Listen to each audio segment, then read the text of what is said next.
आपके भोजपुरी गीत के गायक और एमएलसी इस देश के क्या हालात हैं, मैं आपसे जानना चाह रहा हूँ। देश के क्या हालात हैं? आप देख रहे हैं पूरे देश की उम्मीद इंडिया गठबंधन की तरफ लगी है।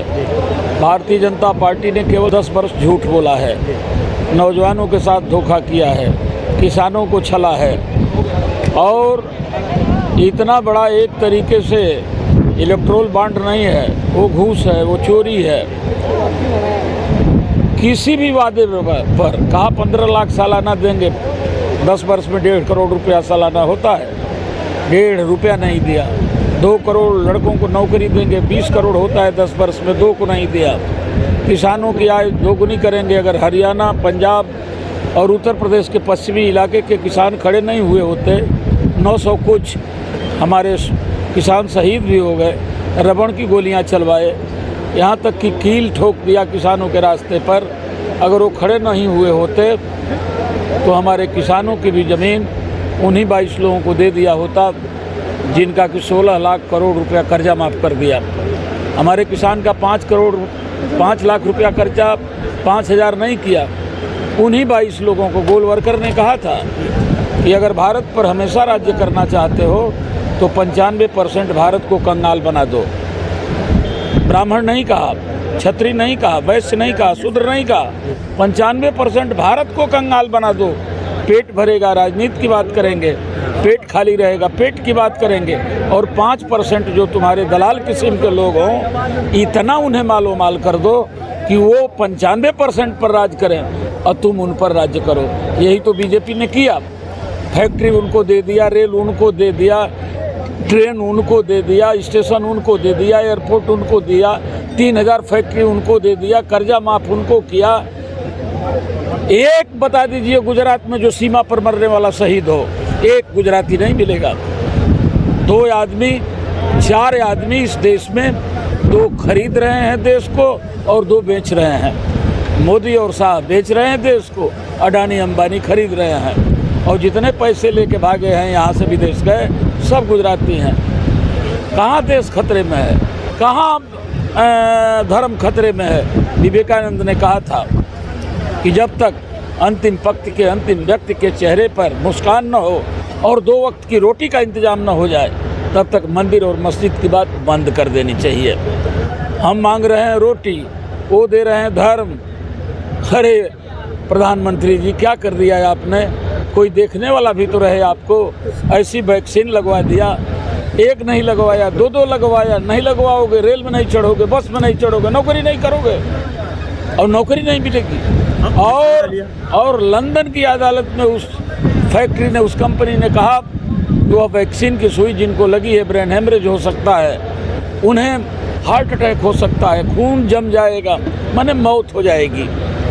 तो क्या मौत की सुई लग जाएगी और सारे लोग चले ही जाएंगे? देखेगा कौन?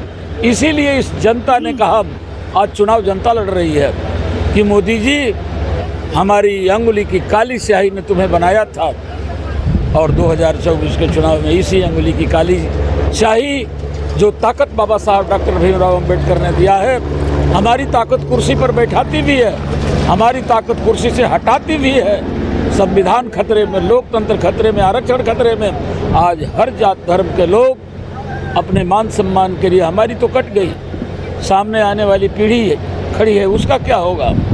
राजगुरु भगत सिंह फांसी के तख्ते पर चढ़े, 13 वर्ष का खुदीराम बोस जब फांसी पर चढ़ने लगा, कहा माँ मेरे पास कुछ नहीं है तुम्हें देने के लिए, मैं जानता हूँ कि मैं जब फांसी पर चढ़ जाऊँगा मेरा परिवार बर्बाद हो जाएगा, लेकिन आने वाली पीढ़ी हमारी खुशहाल रहे, आज़ादी में जिए, मेरे पास कुछ नहीं देने के लिए मेरी ज़िंदगी है, ये मैं दे रहा हूँ। किसके लिए? हमारे लिए।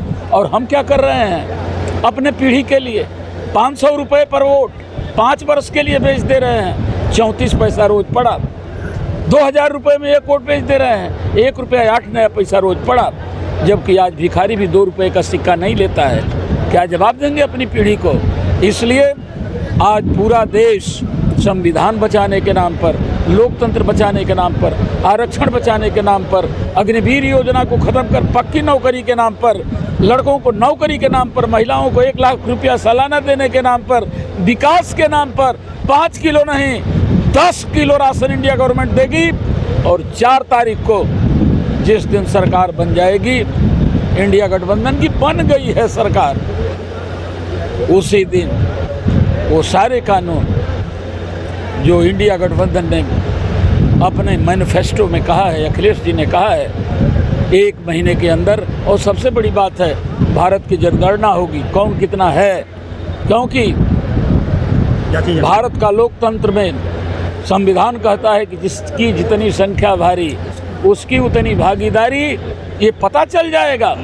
आज तक वही 5% मुट्ठी वाले 22% 22 लोगों के लोग आज IPS हो रहे हैं और तमाम नौकरियों में जा रहे हैं। जब जनगणना हो जाएगी, हमें वाजिब हिस्सेदारी और भागीदारी मिलेगी, सब लोगों का परसेंटेज तय होगा और सब लोग IAS IPS और हर नौकरी में जाएंगे, देश खुशहाल होगा। देश इस इंडिया गठबंधन को वोट देने जा रहा है।